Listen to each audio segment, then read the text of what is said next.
Hello everyone, this is Manjit Dhama and I welcome you India largest learning platform of Unacademy. तो आज का concept मैं बताने वाला हूँ कि बॉन्ड एंगल क्या होता है। सिंपल सा तुम्हें पता है कि बॉन्ड एंगल के क्वेश्चन हर एक एग्जाम में रिपीट होते हैं, हर एक एग्जाम में आते हैं, चाहे तुम बीएचयू या डीयू या कोई भी सेंट्रल यूनिवर्सिटी का एग्जाम उठा के देख लो, या फिर गेट और नेट में भी बॉन्ड एंगल से क्वेश्चन पूछे जाते हैं। क्वेश्चन बहुत ईजी होता है लेकिन तुम उसको ऑर्डर में अरेंज नहीं कर पाते। तो आज की वीडियो में मैं तुम्हें कंसेप्ट बताने वाला हूँ कि किस तरीके से तुम बॉन्ड एंगल के क्वेश्चन को ईजिली कर सकते हो।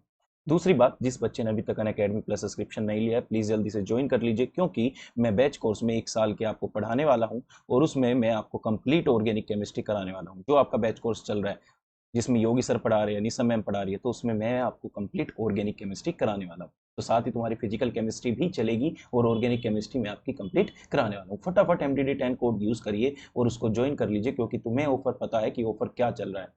ऑफर पता है ना तुम्हें क्या चल रहा है? 10+2 का ऑफर चल रहा है, मतलब अगर 12 मंथ का तुम सब्सक्रिप्शन लोगे तो 2 मंथ का आपको फ्री मिलेगा। और अगर तुम MDD10 कोड यूज करोगे, जो कि आपको करना है, तो आपको 10% और डिस्काउंट मिल जाएगा और ईजिली आप 14 मंथ तक अपनी प्रिपरेशन ईजिली कर सकते हैं। मतलब मास्टर होने के बाद भी तब भी आप सारे लेक्चर हमारे एक्सेस कर सकते हैं। कोर्स डिटेल आपको पता ही है और साथ में पेमेंट भी पता है कि 10% डिस्काउंट करोगे तो 10K में हो जाएगा, इस पर 10% डिस्काउंट लगाओगे तो ये अप्रोक्स 16K में हो जाएगा। इसमें 2 मंथ और ऐड कर दीजिए, क्योंकि अब ये कितना हो चुका है, 14 मंथ। राइट, फटाफट कर लीजिए क्योंकि ये ऑफर सिर्फ 2 दिन के लिए ही वैलिड है अभी। चलिए स्टार्ट करते हैं अपने बॉन्ड एंगल का कंसेप्ट कि बॉन्ड एंगल होता क्या है। बहुत सिंपल सी बात है, इस वीडियो को अंत तक देखिएगा तभी तुम बॉन्ड एंगल के सारे क्वेश्चन सही कर पाओगे। हालांकि तुम्हें पता भी होगा कि बॉन्ड एंगल अरेंज कैसे करना होता है, लेकिन फिर भी मैं कहता हूं कि तुम एक बार बॉन्ड एंगल को अरेंज करना सीखो, क्योंकि तुमने कहीं से भी पढ़ाओ, कैसे भी पढ़ाओ, कहीं ना कहीं तुमने मिस्टेक जरूर की होगी। तो अपनी मिस्टेक को अगर दूर करना चाहते हो तो प्लीज इस वीडियो को जरूर कंप्लीट देखिएगा, वरना कोई फायदा आपका नहीं होगा। अब देखिए, सिंपल सी बात है, पहला क्वेश्चन आता है कि सर बॉन्ड एंगल होता क्या है।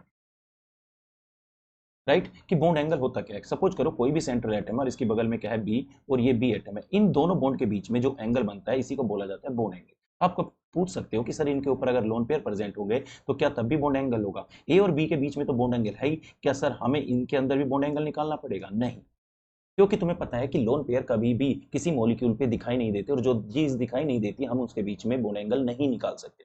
अगर मैं हाइपोथेटिकली इसका बॉन्ड एंगल निकालना चाहूं तो मैं इजीली निकाल सकता हूं कि बी बी बॉन्ड में ए और बी दो बॉन्ड है, इन दोनों में एस करेक्टर निकाल लूंगा, ओवरऑल एस करेक्टर कंपेयर करके मैं इन लोन पेयर के और बॉन्ड एंगल के बीच में भी और लोन पेयर के बीच में भी हाइपोथेटिकली बॉन्ड एंगल निकाल सकता हूं। हालांकि ऐसे क्वेश्चन आपके एग्जाम में नहीं आएंगे।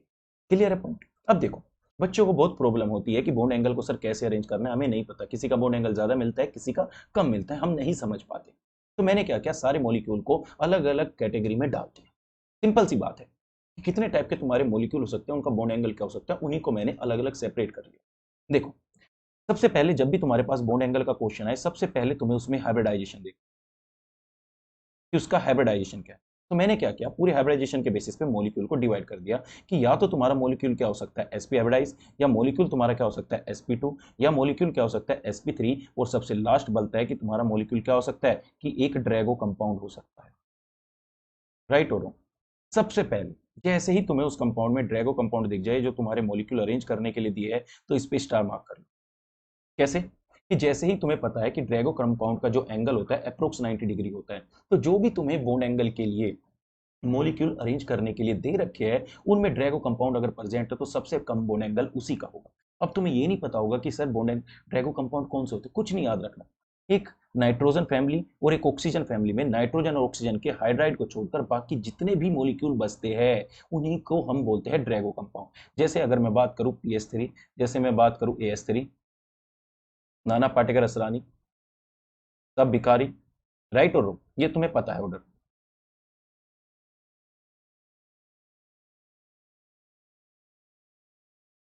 राइट, ये जितने भी हाइड्राइड है, ये देखो बस यही मॉलिक्यूल तुम्हारे किसकी तरह बिहेव करेंगे, ड्रैगो कंपाउंड की तरह। अगर ये मॉलिक्यूल तुम्हें अपने क्वेश्चन में दिख जाए तो तुरंत बता देना कि इनका बॉन्ड एंगल 90 डिग्री होता है, और साथ ही ध्यान रखना इनका कोई हाइब्रिडाइजेशन नहीं निकलता, क्योंकि अगर इनके बीच में हाइब्रिडाइजेशन होता तो इनमें मिक्सिंग होती, और मिक्सिंग होती तो उसके बाद इनका बॉन्ड एंगल 90 ना होके या 100 से ज्यादा होता। होता कि नहीं होता? ये तुम्हें भी पता है कि इनमें कोई मिक्सिंग नहीं होती, और जो पी ऑर्बिटल होती है कंप्लीटली 90 डिग्री पे होती है, इसलिए जो हाइड्रोजन आता है डायरेक्ट आके उससे अटैच हो जाता है 90 डिग्री पे ही, इसलिए इनका जो बॉन्ड होता है वो 90 डिग्री ही होता है। अब तुम्हारा क्वेश्चन ये भी आ सकता है कि सर अगर दो ड्रैगो कंपाउंड आ गए तो हम उनको कैसे अरेंज करेंगे? बहुत ईजी है कि जो तुम्हारे पास अगर दो ड्रैगो कंपाउंड आ गए तो डाउन द ग्रुप जाने पे जो तुम्हारा बॉन्ड एंगल होता है वो डिक्रीज होता है। लाइक कि अगर इसका 92 होगा तो इसका 91 पॉइंट कुछ होगा, इसका ऐसे करके सबसे कम हो जाता है BiS3 का। पॉइंट क्लियर है। अब आता है sp में, कि जो तुम्हारे sp मॉलिक्यूल होंगे वो लीनियर ही होंगे, सिंपल सी बात है। जो तुम्हारे sp2 मॉलिक्यूल होंगे वो प्लेनर होंगे, राइट। और जो तुम्हारे sp मॉलिक्यूल होंगे वो टेट्राहेड्रल ज्योमेट्री में प्रेजेंट होंगे। sp मॉलिक्यूल के लिए तुम्हें पता है कि बॉन्ड एंगल 180 होता है, और sp2 के लिए भी पता है कि बॉन्ड एंगल 120 डिग्री होता है, और जो sp3 के लिए होता है 108 डिग्री 29 मिनट, राइट। इतना क्लियर है, पॉइंट क्लियर। अब देखो लीनियर में भी अब डिवाइड हो जाता है, कि लीनियर में तुम्हारे मॉलिक्यूल जैसे सपोज करो CO2 आ गया तो इसका भी क्या हो गया sp2 है, sp हाइब्रिडाइजेशन। अगर BeCl2 आ गया तो इसका भी क्या हो गया sp, तो इन दोनों का बॉन्ड एंगल कितना हो गया 180 डिग्री। और भी मॉलिक्यूल होता है, जैसे मैं sp3d मॉलिक्यूल की बात करूं, एक तुमने I3 नेगेटिव मॉलिक्यूल देखा होगा, इसकी जो शेप होती है वो क्या होती है, बिल्कुल लीनियर होती है कि नहीं। तो इनके दोनों के बीच में भी जो बॉन्ड एंगल होता है 180 डिग्री होता है, राइट। ऐसे ही तुमने sp3d2 कैटेगरी में भी एक XeF2 मॉलिक्यूल देखा होगा, तो XeF2 को भी जब तुम लगाओगे तो इसमें भी जो बॉन्ड एंगल होता है वो कितना होता है 180 डिग्री होता है। तो पॉइंट ये है कि सबसे पहले जब भी मॉलिक्यूल आए तो तुम देखो कि उसमें ड्रैगो कंपाउंड है कि नहीं है। जैसे ही ड्रैगो कंपाउंड मिल जाए तो उसको सबसे क्या कर दो, कम कर दो, और फिर आओ तुम घूम के कि क्या उसमें कोई sp हाइब्रिडाइज्ड मॉलिक्यूल है, क्या लोग कोई लीनियर मॉलिक्यूल है। तो लीनियर मॉलिक्यूल होते ही उसका बॉन्ड एंगल क्या हो जाएगा, सबसे ज्यादा हो जाएगा, राइट। पॉइंट क्लियर हुआ। सेकेंड चीज कि अगर तुम्हारे पास कोई sp2 मॉलिक्यूल आ जाए, जैसे 120 डिग्री है, जैसे मैं तुम्हें कहने को ले जाऊं BS3 हो गया, AlCl3 हो गया, या तुम्हारे पास में कोई भी कार्बोनिल कंपाउंड आ जाए इस तरीके का, तो उसमें भी यही होगा, या BF3 हो गया, या BCl3 हो गया, ये जितने भी कंपाउंड है ये सारे के सारे कितना करते हैं 120 डिग्री रिप्रेजेंट करते हैं, राइट। और कोई दिक्कत नहीं है यहाँ पर। लेकिन जब हम sp3 मॉलिक्यूल में आते हैं तो sp में चीजें डिवाइड हो जाती है, कुछ तो तुम्हें परफेक्ट टेट्राहेड्रल की फॉर्म में मिलेंगे और कुछ तुम्हें डिस्टोर्टेड की फॉर्म में मिलेंगे। तो हमारी सारी कहानी जो घूम के आती है वो इन्हीं टेट्राहेड्रल और sp3 हाइब्रिडाइज्ड मॉलिक्यूल के ऊपर घूम के आती है, कि अगर इस कैटेगरी के मॉलिक्यूल आ गए तो उनको बॉन्ड एंगल में अरेंज कैसे करेंगे। इन तीनों को तो तुम कर लोगे, ड्रैगो कंपाउंड पहचान लोगे, sp मॉलिक्यूल पहचान लोगे और sp2 भी पहचान लोगे, लेकिन जब अगर तुम्हारे टेट्राहेड्रल की फॉर्म में आ गया तो उस केस में कैसे पहचानो। जैसे सपोज करो कि मैं तुम्हें दे दूं कि एक तुम्हारे पास CH4 मॉलिक्यूल है, एक तुम्हारे पास NH3 मॉलिक्यूल है, एक तुम्हारे पास पानी है, तो इन तीनों को तुम कैसे अरेंज करोगे, राइट। या अगर मैं इसमें तुम्हें दे दूं H3O पॉजिटिव मॉलिक्यूल दे दूं, राइट, या BOH4 नेगेटिव मॉलिक्यूल दे दूं, तो तुम इस केस में कैसे अरेंज करोगे। तो जब भी तुम्हारे पास sp3 हाइब्रिडाइज्ड मॉलिक्यूल आ जाए उनके लिए हमें लगाना होता है non bonding electron pair repulsion theory. क्या लगानी होती है, non bonding electron pair repulsion theory. Simple सी बात है। इसके 3 रूल है। रूल नंबर फर्स्ट, कि जो तुम्हारा बॉन्ड एंगल होगा वो हमेशा इनवर्सली प्रोपोर्शनल होगा loan pair of central atom, loan pair of central atom. Rule number two तभी लगेगा जब तुम्हारा रूल नंबर 1 फेल हो जाएगा। रूल नंबर 2 क्या कहता है कि अगर उसमें लोन पेयर इक्वल हो गए तो उस केस में तुम्हें देखना है कि bond angle is directly proportional to electronegativity of central atom. और जब तुम्हारा रूल नंबर 2 भी फेल हो जाए तो तुम्हें फिर देखना है रूल नंबर 3। रूल नंबर 3 कहता है कि bond angle is directly proportional to electronegativity of side atom.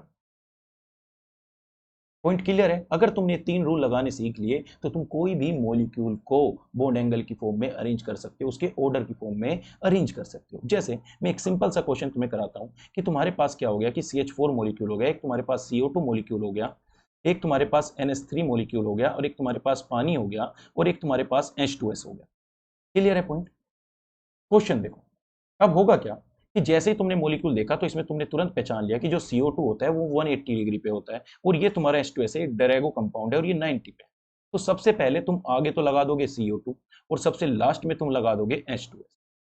Point clear है। अब तुम्हारे पास बचे सिर्फ 3 मॉलिक्यूल, कि CH4 को, NH3 को और वाटर को तुम किस तरीके से अरेंज करोगे।